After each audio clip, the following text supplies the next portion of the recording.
آج آپ کو بڑی دلچسپ شے سناتا ہوں۔ اقبال کی ایک شہرہ آفاق نظم ہے جبرائیل علیہ السلام اور ابلیس کا مکالمہ، جبریل و ابلیس۔ اس نظم کے کینوس میں زماں کو ایڈنٹیفائی کرنا تو خاصا مشکل ہے، ہاں البتہ مکان کو لوکیٹ کیا جا سکتا ہے کہ یہ ملاقات کہیں زمین سے بہت اوپر اور آسمان سے کہیں تھوڑا سا نیچے ہوئی ہے۔ بڑے گہرے دوست رہے ہوں گے نا یہ دونوں، جب تک کہ اسے جرت انکار نہ ہوا تھا، جب تک کہ راز آدم آشکار نہ ہوا تھا۔ تو برسوں بعد ٹکراؤ ہو گیا کہیں دونوں کا۔ تو جبرائیل علیہ السلام پوچھتے ہیں ابلیس سے، ہمدم درینا کیسا ہے جہان رنگ و بو؟ اے میرے پرانے وقتوں کے دوست، میرے رفیق، کیسی ہے وہ جگہ جہاں اب کہ تو نے ڈیرے لگائے ہوئے ہیں؟ وہ جہاں کیسا ہے، زمین کیسی ہے، لوگ کیسے ہیں؟ تو ابلیس کہتا ہے، سوز و سازو درد و داغو جستجوے آرزو، یعنی بہت دلچسپ ہے، وہاں سب ملتا ہے لیکن جستجو سے، فقط آرزو سے نہیں ملتا۔ جنت میں تو آرزو سے ہی سب کچھ مل جاتا ہے نا، یوں چاہا وہاں اور یوں آ جاتا ہے، لیکن یہاں ایسا بالکل نہیں ہے۔ وصال یار بڑی چیز ہے مگر ہمدم وصال یار فقط آرزو کی بات نہیں، وہاں ارتھ ڈسپلن ہے، ان دونوں کے درمیان ایک لمبا فاصلہ ہے اور اس فاصلے کو طے کرنے میں بڑی لذت ہے۔ باقی بڑے رنگ ہیں، بڑی رنائیاں ہیں، بڑا ماحول ہے وہاں۔ بڑا یہ مخلوق کیا سمجھے گی جو آرام سے بیٹھی فقط تسبیحاں کرتی رہتی ہے بس۔ پھر سوز ہے وہاں، ایک ایسا درد جو بڑی بڑی آسائشوں سے بڑا ٹریئر ہے، جو عقل و خرد کا سب سے بڑا رہنما ہے، اور پھر داغ ہے وہاں سب سے بھر کے۔ وہ فقط پارساؤں کی دنیا نہیں ہے، وہاں داغدار بھی ہیں، ان کی الگ آرزویں ہیں، الگ جستجویں ہیں۔ تو سوز ہے، ساز ہے، درد ہے، داغ ہے، جستجو ہے، آرزو ہے، بڑا اچھا وقت گزرا ہے وہاں۔ تو جبرائیل کہتے ہیں اسے، ہر گھڑی افلاک پہ رہتی ہے تیری گفتگو، کیا نہیں ممکن کہ تیرا چاک دامن ہو رفو؟ یعنی چھوڑنا یار، اچھا تجھے پتہ ہے اب بھی اوپر اکثر تمہاری گفتگو ہوتی ہے، تمہاری باتیں ہوتی ہیں وہاں، تو کیا یہ ممکن نہیں ہے کہ تم معافی مانگ لو اور واپس ہمارے ساتھ چلو، ہمارے پاس پھر سے، اپنی جگہ، اپنے لوگ، اپنے دوست، اپنی سنگت، پرانیاں گلاں؟ تو ابلیس کہتا ہے، آہ اے جبریل تو واقف نہیں اس راز سے، کر گیا سرمست مجھ کو ٹوٹ کر میرا سبو، اب یہاں میری گزر ممکن نہیں، ممکن نہیں، کس قدر خاموش ہے یہ عالم بے کاخ و کو؟ یعنی کس قدر خاموشی اور اندھیرے میں لپٹی ہیں یہ گلیکسیاں، یہ کلسٹرز، یہ سپر کلسٹرز، ان میں وہ رنگ نہیں ہے جو وہاں نیچے اس گولے پہ ہے۔ میری اب دلچسپی نہیں رہی اب اس ہر طرف ہو کے عالم میں، اس ایکسپینڈنگ یونیورس میں بہت گھوما ہوں یہاں، اب مجھے زمین کی عادت ہو گئی ہے، پتہ ہے وہاں ہر ایک الگ کائنات جیسا ہے۔ تو جبرائیل کہتے ہیں، نہیں یار چھوڑو، انکار سے توبہ کرو، واپس چلتے ہیں۔ تو وہ کہتا ہے، جس کی نومیدی سے ہو سوزے درون کائنات،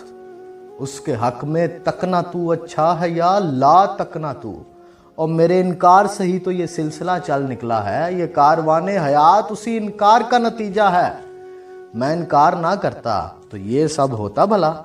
یہ جو کچھ بھی ہو رہا ہے میرے انکار کی وجہ سے ہو رہا ہے۔ یہ جو پورا چیپٹر آف یونیورس ہے، اس کا one of the main character ہوں میں۔ تو جبرائیل اسے کہتے ہیں، کھو دیے انکار سے تو نے مقامات بلند، چشم یزدہ میں فرشتوں کی رہی کیا آبرو، کہ تو نے قربت پروردگار کو کھو دیا، تو نے اتنے بڑے بڑے ٹائٹلز کھو دیے اس انکار کی وجہ سے، زاہد، عابد، والی، تقی، قبازیل،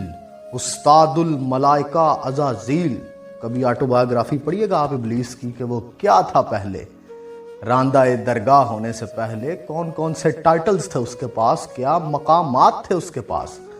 تو جبرائیل کہتے ہیں، پتہ ہے کتنی شرمندگی اٹھانی پڑی ہے تمہاری وجہ سے ہمیں، کیونکہ ہمارے ساتھ ہی ہوتے تھے نا، تب ہمارے ساتھ رہتے تھے، ہمارے آس پاس رہتے تھے، ہمارے ساتھ وقت گزارا ہے تم نے۔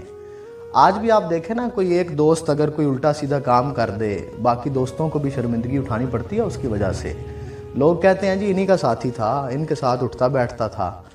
تو جب یہ والا تانا سنا نا، تو پھر ابلیس نے فائنل آنسر کیا۔ اس میں جو پہلا مصرع ہے نا، میرا موسٹ فیورٹ ہے۔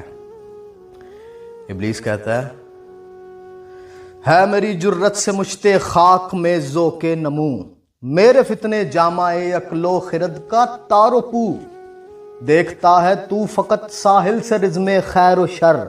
کون طوفان کے تماچے کھا رہا ہے میں کہ تو، خضر بھی ہے دست و پا الیاس بھی ہے دست و پا، میرے طوفان یم بیم دریا بدریا جو بجو، گر کبھی خلوت میسر ہو تو پوچھ اللہ سے، قصہ آدم کو رنگین کر گیا کس کا لہو،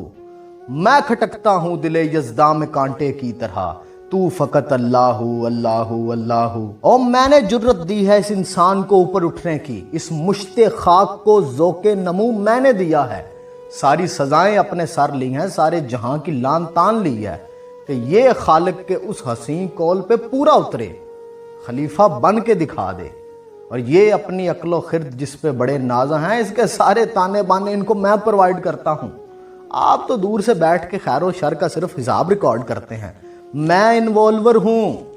اس خالق نے میرے رنگ بکھیرے ہیں، میرے جلوے ہیں یہاں ہر سو۔ اچھا ایک اور بڑی دلچسپ بات بتاؤں، علامہ اقبال